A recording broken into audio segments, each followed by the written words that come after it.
Hey y'all, it's Belle. Welcome back to my channel. Today I have a book haul. So I'll start with the books that were sent to me for reading and reviewing. First we have The Art of Running Away by Sabrina Kleckner. Jellyfish Press. I have worked with them quite a few times. They're a great publishing company. And I participated in the cover reveal, and then they sent me a finished copy when it was available so I could read and review. 12-year-old Maisie is an artist. When she's in front of her sketchbook or apprenticing at Glennis Portraits, the family-run art shop her grandmother started, the world makes sense. She doesn't think about Callum, her brother who mysteriously left home and cut ties with her family 6 years ago, or her parents' insistence that she broaden her horizons and try something new, something that isn't art. But when Glennis Portraits falls on hard times, Maisie's plan to take over the shop when she's older and become a lifelong artist starts to crumble. In desperation to make things right, Maisie runs away to London to reconnect with her adult brother, hoping he might be the key to saving the shop. But as Maisie learns about her family's past from Callum, she starts to rethink everything she's ever known. Maisie must decide not only if saving her family's art shop is worth it, but if she can forgive her parents for the mistake they've made. So it sounds like a heartwarming, moving read, and I cannot wait. So thank you to Jellyfish Press. And then we have the second book in the Secrets of the Twilight Djinn series by John Peragine. This one's Max and the Isle of Sanctus. And I absolutely loved the first book. And so thank you to the author for sending me this book too. I cannot wait to get back into this world with these characters. It's just such a creative and amazing world, and I'm so excited. Thank you so much. I have this big, beautiful book. Book 1, American Stonehenge, and the Adventures of Jimmy and Andrew series by Mike Goldstein. And there's beautiful full-page color illustrations throughout. It's his birthday, and Jimmy gets to pick out a dog at the Humane Society. Jimmy has wanted a dog for as long as he can remember, but he never imagined he'd find a pet that could talk to him telepathically. It turns out that the dog is immortal, born in Egypt more than 3,000 years ago. With the ability to read both canine and human thoughts, he has roamed the earth ever since, hoping to find others of his kind. Only after he meets Jimmy does he begin to discover clues to his elusive origins. When Jimmy rescues Andrew from the pound, the first of their many adventures begins.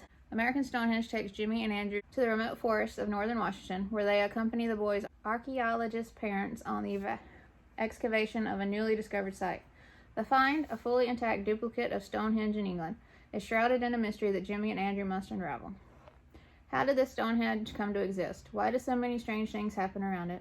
And what's this telepathic dog been up to for the past 3 millennia? These mysteries and more are awaiting to be revealed in Jimmy and Andrew's first great adventure. So thank you to the author for sending me this. Very excited. And we have Compass to Vinland by Dani Resh. The author reached out and asked if she could send me a copy of her book. Sounds incredible, so I said yes. Ren Larkin has a lot of things working against him. Too tall, too thin, and living in a house that looks like an old boot. His only friends are a group of noisy crows that are always bringing him random trinkets. Needless to say, he's not the most popular kid in town. But things change when a girl named Maria moves to town and instantly befriends Ren. She continues to do the unexpected when she defends Rusty, the resident bad boy, who might not be as rebellious as Ren thought. Ren learns that it isn't just coincidence that brought the three of them together when he discovers a shoe workshop under the heel of his house that's holding, or hiding, 3 pairs of magical shoes intended for each of them. When strangers arrive on Ren's doorstep looking for the shoes, Ren and his new companions have no choice but to flee to Underfoot, an underground sediment full of magical creatures. In just a matter of days, Ren is immersed into a whole new reality that'll take him on an incredible journey and reveal a lineage that might be better left secret. That sounds fantastic. So excited. Another one where the author reached out. Friends to the End by C.L. Colyer. 12-year-old Zach is convinced he'll never be happy without his best friend Jeremy by his side. But both of their lives changed with a bang 5 months ago, and as far as Zach's concerned, it's his fault Jeremy will never see his 12th birthday. When Zach moves with his family to a Chicago suburb, he quickly becomes friends with a group of thrill-seeking kids trying to find a disappearing haunted house. But Zach's not worried. He doesn't believe in ghosts, so he follows them into a wild, dangerous encounter that becomes a battle to decide what is real and what is not. That sounds so good. Cannot wait. We have The Mirrorwood by Deva Fagan, and this comes out April of 2022, and the author sent me an arc, so I'm very excited and thrilled about this. It's one of my most highly anticipated releases for next year, so I'm so happy and thankful. Appearances are always deceiving. Fable has been cursed by a twisted magic the villagers call the Blight, which forces her to steal and wear the faces of others or risk oblivion. To find her true self, she'll have to enter the treacherous Mirrorwood and free it from the demon prince who has ruled it for centuries. Thankfully, she has her faithful and opinionated feline companion Moth by her side. Love a good feline companion. Pursued by Vicarex, a fierce apprentice determined to destroy anyone touched by the blight, Fable plunges the thorny forest into a world that is trapped in time and rife with peril. There she encounters a boisterously chatty skull, a library full of flying books, and a beast so powerful it tears at the fabric of reality, leaving nothingness in its horrible wake. Fable will soon discover that, in the Mirrorwood, nothing is quite as the stories say. Chatty skull, a library full of flying books, and a beast, plus everything else. So intrigued, cannot wait. I've loved everything I've read of her so far, and I can't wait to read more.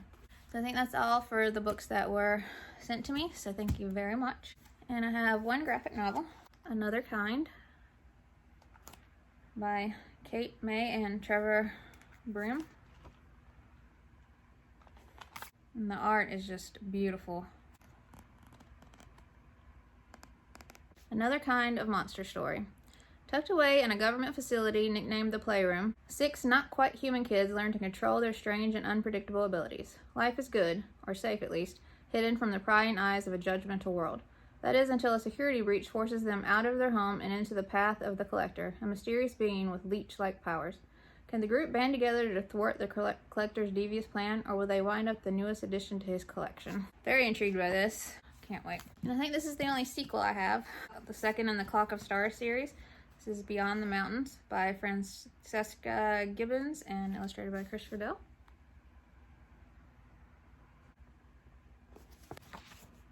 Since this is the second one, I'm not going to read the synopsis, but this just sounds like a magical adventure fantasy story that is right up my alley.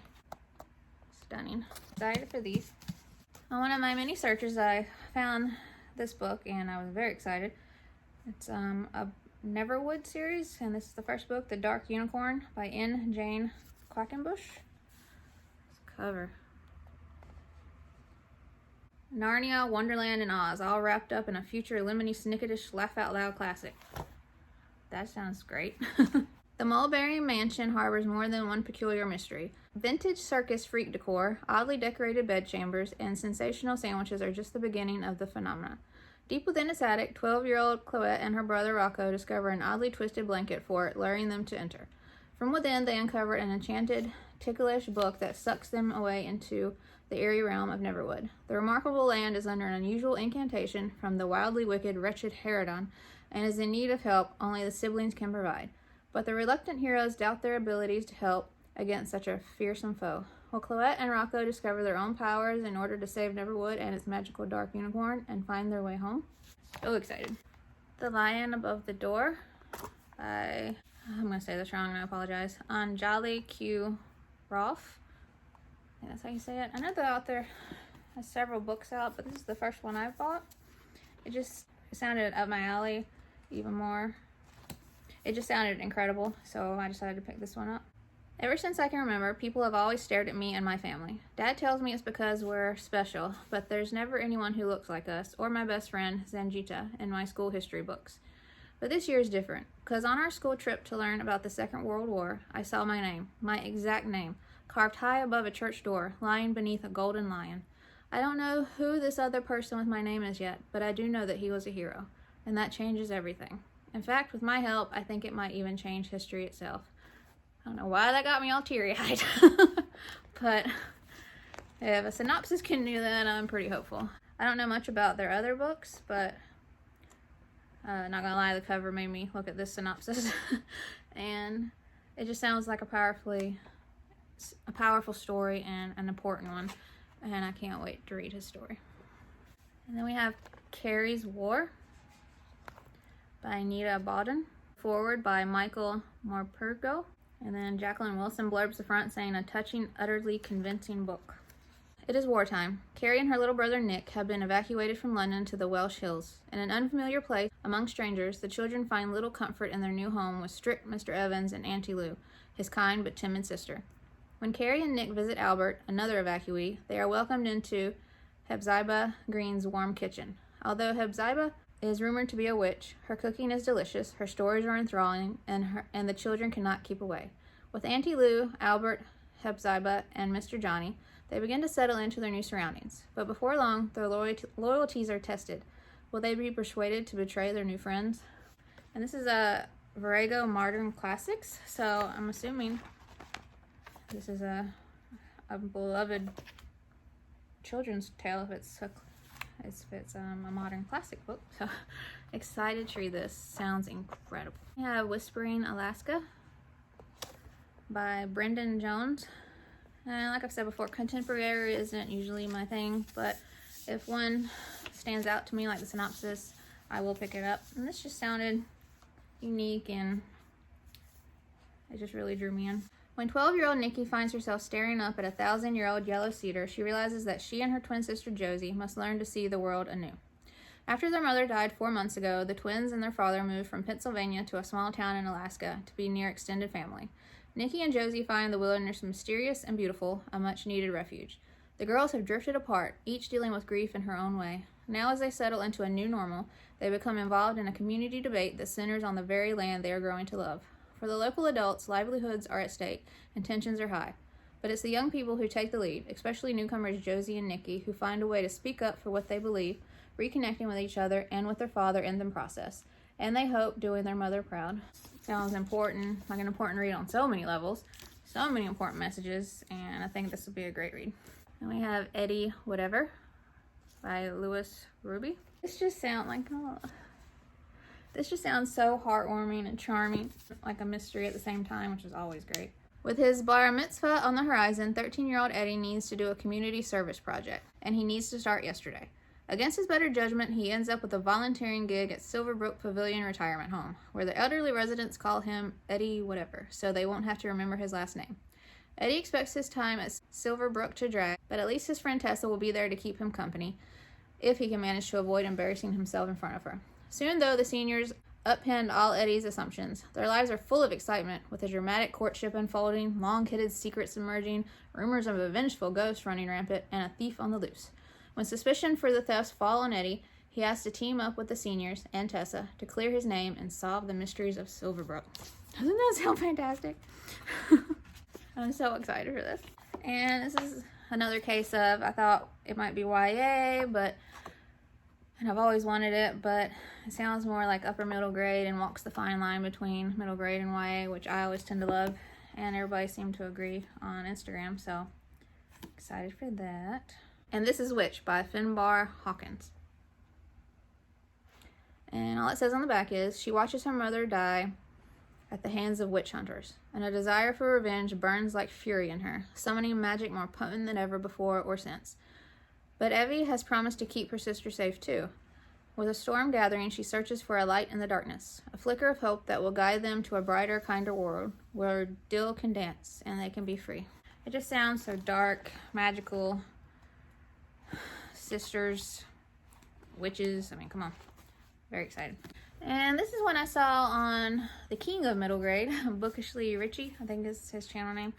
On one of his recent videos, he had shown this book, and I'd never heard of it before, so I looked it up and I got it. So, and I'll link his channel below. This is The Legend of Skeleton Man, a 2-book collection by Joseph Burkak. Molly's father, who grew up on the Mohawk Reserve of Akwesasne, always had the best stories. One of her favorites was The Legend of Skeleton Man, a gruesome tale about a man with insatiable hunger. But ever since her parents mysteriously vanished, those spooky tales have started to feel all too real. Things get even worse for Molly when a stranger shows up and claims to be her great uncle, a ghostly thin man who locks her in her room at night, a man who reminds her an awful lot of a Skeleton Man. But he couldn't possibly be the same person from her father's tale, could he? It's up to Molly to uncover the truth about this fearsome figure and rescue her parents before it's too late. So excited. And then another one on my mini searches. Found these stunning books and picked them right up. Finn Halfin and the Fear Zero. It's by Francesca Armour Chalou. Book 2 is Finn Halfin and the Seaborn. Finn Halfin has only ever known a dark and flooded world, controlled by the ruthless terra firma and their cold-blooded leader, Chillstone. When he is separated from his grandfather, Finn's only companion is a half-tame mongoose, Tiki. Abandoned on the dangerous shanties, Finn survives with other children living in constant fear of Shellstone and his monstrous Fear Zero ship. But Finn's past holds a secret, one which forces him out of hiding to face his destiny. A mongoose, all of this shit, it just sounds dark, incredible, and I am so excited I found these. Yay! We have Rick Riordan, Daughter of the Deep. Still haven't read a Rick Riordan book. But this sounds amazing.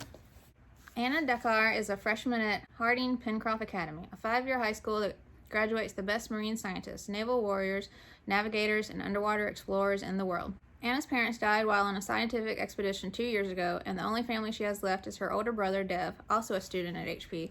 And they've heard all the Harry Potter jokes already, so don't go there. Anna's freshman year culminates with the class's weekend trial at sea, the details of which have been kept secret. She only hopes she has what it'll take to succeed. All her worries are blown out of the water when, on the bus ride to their ship, Anna and her schoolmates witness a terrible tragedy that would change their trajectory of their lives. But wait, there's more. The professor accompanying them informs Anna that Harding Pencroft has been fighting a Cold War against its rival school, Land Institute, for 150 years. Now that Cold War has been turned up to a full boil, and the freshmen are in danger of becoming fish food. In her race against deadly enemies, Anna will make amazing friends and astounding discoveries about her heritage as she puts her leadership skills to the test for the first time. I'm so excited for this. I can't wait to finally read something by him. And I guess the name of the series is called Best World, and it has best spelled out with periods, B-E-S-T. And then it's Ace Takes Flight by Corey McCarthy. Welcome to 2048. 11-year-old Ace Wells' dream has finally come true. He is a new cadet in the BEST Biological Enhancement Systems Technology program, where every graduate receives a bionic enhancement. Until now, Ace has been living in the shadow of his superstar brother, aka the fastest kid in the world. Ace wants to change the world with super soar wings, but on day one, nothing goes as planned. The elevator AI tries to eat his belongings, and the physical feats set by his tough nut coach are impossible. On top of it all, his roommates are too cool. Grayson Bix is the celebrity son of Dr. Lance Bix, founder of BEST. Jayla is a stylish tech genius, and Leo is an Apex best ball player. Breaking into this friend group won't be easy, but tenacious Ace will not give up. Tensions build on the skyscraper campus as an undercurrent of suspicion leads to troubling questions. Ace discovers that in reaching sky high for his dreams, he's risking a disastrous plummet to rock bottom. Is flying high worth losing everything? You bet it is. So, excited for that. We have The Bookshop of Dust and Dreams by Mindy Thompson. So excited for this. Bookshop. It's 1944, Sutton, New York, and Poppy's family owns and runs Rhyme and Reason, a magical bookshop that caters to people from all different places and time periods. Though her world is ravaged by World War II, customers hail from the past and the future, infusing the shop with a delightful mix of ideas and experiences. Poppy dreams of someday becoming shopkeeper like her father, though her older brother, Al, is technically next in line for the job. She knows all of the rules handed down from one generation of shopkeepers to the next, especially their most important one. They must never use the magic for themselves. But then Al's best friend is killed in the war, and her brother wants to use the magic of the shop to save him. With her father in the hospital suffering from a mysterious illness, the only one standing between Al and the bookstore is Poppy. Caught between her love for her brother and loyalty to her family, she knows her brother's actions could have devastating consequences that reach far beyond the bookshop as an insidious growing darkness looms. This decision is bigger than Poppy ever dreamed, and the fate of the bookshop hangs in the balance. Sounds like a fantastic fantasy plus historical fiction, and also important lessons and messages and themes with the loss that they suffer at the war. Sounds powerful and great. And then I'm assuming this series will be called The Powers, and this says Haven's Secret by Melissa Benoist. I don't know if it's Benoist or Benoit, I don't know how you say that. And Jessica, of the same last name, with Mariko Tamaki. So excited for this one too. Ellie McFadden has intuitive gifts. She can sense what other living things are feeling. She can even talk to animals. Too bad she can't connect with her twin sister Parker. Parker McFadden has kinetic gifts. She can cause shocks to the earth and produce heat energy that explodes from her body like fire, especially when she is angry. The sisters aren't aware of the legacy they inherited from their mother until, on their 12th birthday, two mysterious relatives on the power side whisk them off to an isolated sanctuary called Haven. Ellie immediately adapts to their new routine, but Parker has one impulse: to get back to her normal life of friends and sports fast. Unlocking Haven's secrets is just the beginning of what Ellie and Parker can do if they choose to work together to harness their abilities. But the sinister force that took their mother has other plans, and if the sisters' fragile relationship succumbs to the danger, a terrible fate may befall the people they love. So excited. Can't wait. This one looks so good. Tangled Up in Luck by Meryl Wyatt. If you told Sloane Osborne and Amelia Miller Poe that they'd be hiding from an evil mastermind in their town cemetery, they wouldn't have believed you. If you said that the person was intent on beating them to a cache of long-lost jewels, they'd have been sure you got your facts wrong. Finally, if you told them they'd be doing all this as friends, well, they would have been sure you needed medical attention. Whether through serendipity, really good luck, or zimlinity, really bad luck, someone tricked their teacher into using the 7th grade class to investigate the mystery of their town's long-missing treasure. Now things have escalated, and the girls are stuck hiding behind a gravestone, just a few clues short of those jewels. It's up to these enemies-turned-partners to uncover those centuries-old clues to find the treasure at the end of this book before the shadowy person on their trail can get to it first. So enemies become friends, a mystery, treasure. They're hiding behind a gravestone. Sounds like there's going to be some great humor, too. Can't wait. We have The Ice Whisperers, the story of two sisters born 40,000 years apart by Helinka Stachera.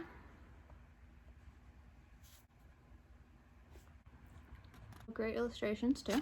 A frozen land awaits. When Bella is summoned to stay with her uncle in deepest Siberia, she uncovers a secret she was never meant to find.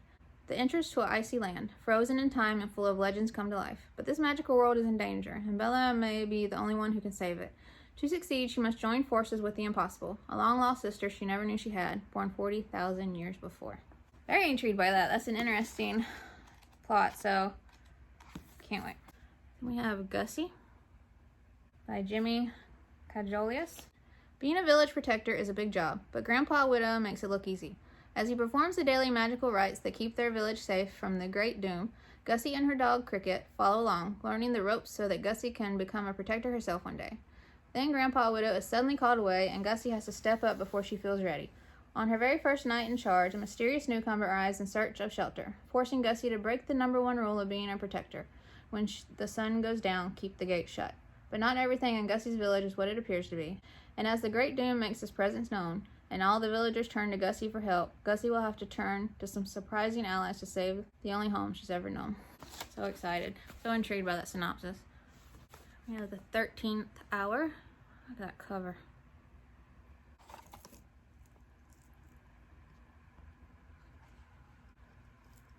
By Quinn Sosna Spear.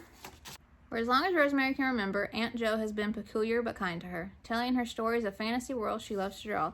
So when Rosemary receives a pocket watch from Aunt Jo, she doesn't expect that her aunt's strange instructions will actually unlock a dream world full of magic.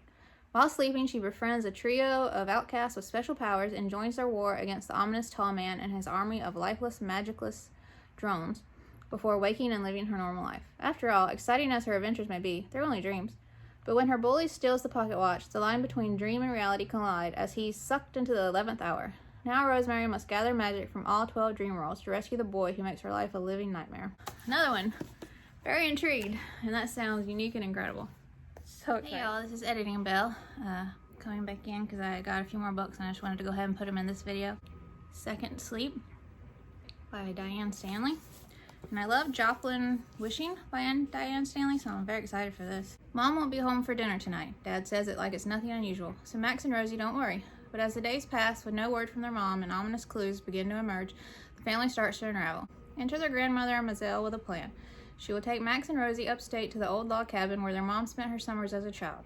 Which sounds great until they learn that there's no electricity, cell service, or internet. This is a place where it gets dark, you go to bed. Apparently their mother loved it. She'd sleep till she was rested, go out to watch the stars for a while, then come back for a second sleep. That was the best part, those last few hours. That first night during their second sleep, Max and Rosie share an identical dream, the first of many. What follows and all they experience during their early morning second sleeps begins to change and challenge them. As Max slowly grasps what is really going on, he wonders if he might have found the key to the mystery of his mother's disappearance and how to bring her safely home. Oh, that sounds incredible, and I'm excited to read more from this author. We have We Are Wolves by Katrina Nanstad. And I think this was originally a Australian release, and it was way too expensive for me to get, but this is the UK release of it, so I got it. Sometimes you have to be wild.